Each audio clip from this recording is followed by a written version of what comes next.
que um fio utilizado num grande show, por exemplo, do Rock in Rio, é muito mais grosso do que os fios que a gente usa na nossa casa? Hoje nós vamos falar sobre resistência dos fios, a famosa e conhecida segunda lei de Ohm. Se você já estudou essa lei e nunca entendeu direito como é que você usa, quando você usa, eu vou te ensinar hoje. A segunda lei de Ohm fala sobre a resistência dos fios e você vai entender quando que você usa essa equação. Meu nome é Ana Letícia, eu sou professora de física aqui no YouTube e toda semana tem vídeo novo aqui no canal. Zé, se tu não tá inscrito aqui, você tá perdendo muito vídeo bom de física e dos conteúdos que podem cair na sua prova do seu vestibular e que com certeza vai te ajudar para sua aprovação. Então não perde tempo não, se inscreve aqui no canal para você receber todos os vídeos que são liberados aqui toda semana. Além disso, eu também tô no Instagram, tu já me segue? Não me segue? Então tu vai lá, @AnaLeticiaFísica, todos os dias tem dicas de física para você poder aprender cada vez um pouquinho mais sobre física. A aula de hoje é sobre segunda lei de Ohm e bora pra aula que é isso que importa, né?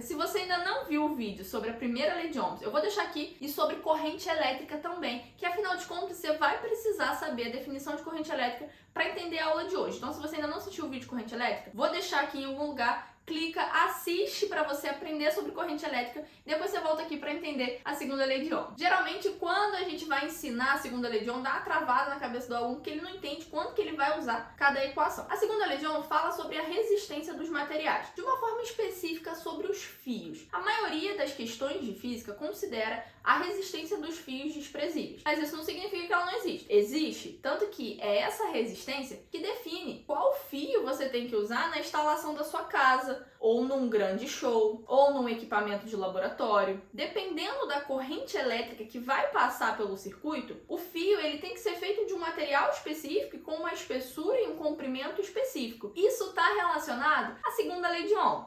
Vamos para o exemplo aqui para você entender comigo. Aqui eu representei um fio com uma passagem de corrente elétrica. A corrente elétrica, quando passa por esse fio, ela tem que percorrer todo o fio até chegar na extremidade final do fio e poder sair do outro lado. Então o que acontece é que o fio, devido ao material que ele é feito, ele é formado por vários átomos aqui, ó, como se fossem umas bolinhas assim, sabe? Que faz parte do material com que o fio é feito. Por isso que existe fio de cobre, fio de zinco, fio de ouro, cada material com seus átomos ali distribuídos. E aí quando a corrente elétrica passa por esse fio, olha só, ela vai colidindo com cada átomozinho desse aqui, ó, na passagem pelo fio até poder sair do outro lado. Esses átomos é como se fosse uma barreira para a corrente passar, sabe? É como se eles falassem assim, opa, não quero que você passe aqui não, e a corrente dá um jeitinho assim e passa e vai desviando e passa até chegar do outro lado do fio. Quanto mais átomos você tem ali, é como se a sua resistência fosse maior, porque fica mais difícil da corrente passar e chegar do outro lado. A segunda lei de Ohm é escrita para representar esse comportamento de resistência à passagem da corrente pelo fio. Observa comigo que esse fio ele tem um certo comprimento, que eu vou chamar de L, e tem uma certa área da seção transversal do fio, que eu vou chamar aqui de A. Concorda comigo que quanto maior for o fio, mais difícil fica da corrente chegar do outro lado do fio? Porque ela vai ter uma região muito grande para poder percorrer todo aquele caminho, batendo em todas as partículas do material do fio até chegar do outro lado. Então, quanto maior for esse fio, mais difícil vai ser dela percorrer o fio inteiro. Ou seja, o comprimento, ele contribui para a resistência do fio. Afinal de contas, fica mais difícil da corrente passar, então a resistência é maior. Eu tô querendo te dizer o seguinte, quanto maior for esse comprimento do fio, a resistência do fio também vai ser maior. Afinal de contas, a corrente demora mais a percorrer um fio que é muito longo. Com isso, eu posso dizer que a resistência ela é diretamente proporcional ao comprimento. Aumentou o comprimento do fio, aumentou a resistência do fio. Agora, se a gente for pensar na área do fio, se a gente aumentar a área do fio, o que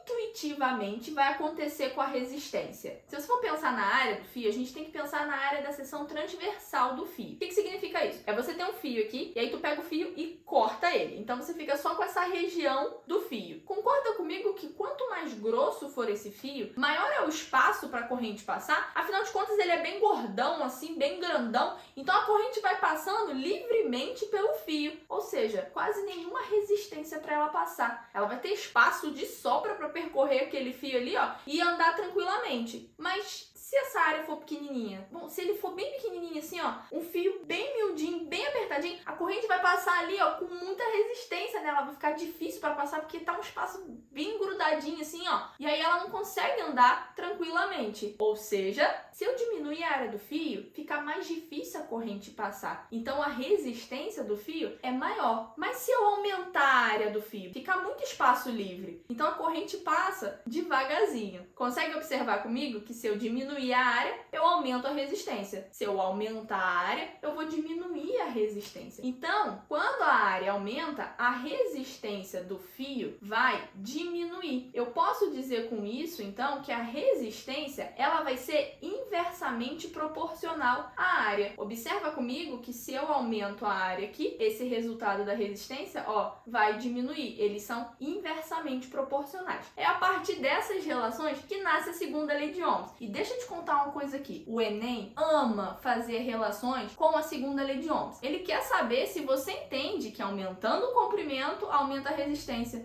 que diminuindo a área, aumenta a resistência também. Então fica atento nisso aqui, que isso é importante. A segunda lei de Ohms, ela é escrita como a resistência igual a resistividade vezes o comprimento dividido pela área. Essa letrinha aqui, que é uma letrinha que a gente chama de Rho, ela representa a resistividade do fio. A resistividade depende do material que é feito o fio. Para cada material que ele for feito, você vai ter um valor de resistividade diferente. Gostaria que você observasse um seguinte aqui comigo. Se você tiver um fio com o mesmo comprimento, ou seja, o comprimento não muda, e com a mesma área, a única coisa que pode mudar é a resistividade, ou seja, você mudar o material daquele fio. Se você pega um fio que tem uma resistividade muito alta, consegue reparar que a resistência do fio também aumenta? Ou seja, fica cada vez mais difícil da corrente passar por aquele fio, porque a resistividade é muito alta. A resistência do fio também aumenta. O que eu tô querendo dizer com isso é que materiais que têm uma alta resistividade são maus condutores de eletricidade, porque a resistência é muito grande, então dificulta a passagem da corrente elétrica.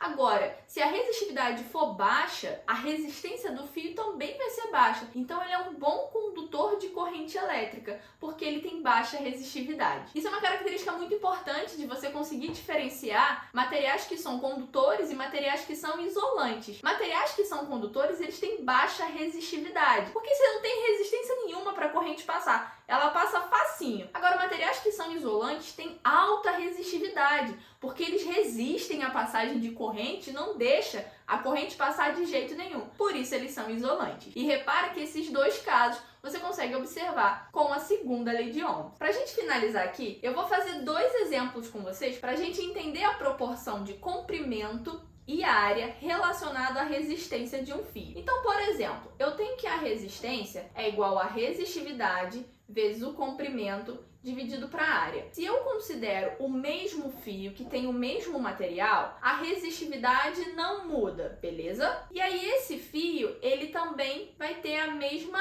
área, então o valor da área não muda. A única coisa que eu consigo mudar é o comprimento desse fio. Se eu aumentar o comprimento do fio, você vai aumentar também a resistividade desse fio. E isso influencia na intensidade da corrente elétrica que vai passar. Agora, se eu tiver um segundo exemplo, onde eu tenho que a resistência é igual a resistividade vezes o comprimento dividido pela área. Mas nesse exemplo aqui, o comprimento vai ser o mesmo e a resistividade também vai ser o mesmo. Observa aqui que se você aumentar a área, o que acontece com o resultado da resistência? Diminui, porque eles são inversamente proporcionais. Essa proporção entre esses conceitos é muito importante. Você consegue resolver muitas questões de física só usando essa proporção. E aí, de repente, você está se perguntando assim, mas Letícia, para que eu quero saber a resistência do fio? O que isso faz diferença para mim? A resistência do fio é o que define a intensidade de corrente que vai passar pelo fio que você está usando. Então, por exemplo, na sua casa, quando você vai comprar um fio para fazer uma ligação elétrica, você não precisa comprar um fio que tem uma resistência que vai passar uma corrente equivalente a uma corrente que é utilizado num show do Rock in Rio, por exemplo. A corrente que passa lá é muito maior do que a corrente que passa na sua casa. Então, seu fio precisa ter uma resistência diferente do que um fio utilizado nos grandes shows. Essa foi a aula de hoje, Zé. Eu espero que você tenha gostado. Se você ainda não assistiu a primeira lei de Ohms, vou deixar o link aqui e também a aula sobre corrente elétrica. Assiste esses 2 vídeos que você vai estar com um combo fechado de eletrodinâmica e podendo prosseguir aí para outros tópicos desse assunto de física. Aproveita para curtir esse vídeo aqui que eu tenho certeza que eu te ajudei de alguma maneira. Então me ajuda também, né, Zé? Curte o vídeo aqui e aproveita para compartilhar ele com a sua família, com seus amigos, com seu vizinho. Manda para todo mundo. Um beijo, Zé, e até o próximo vídeo.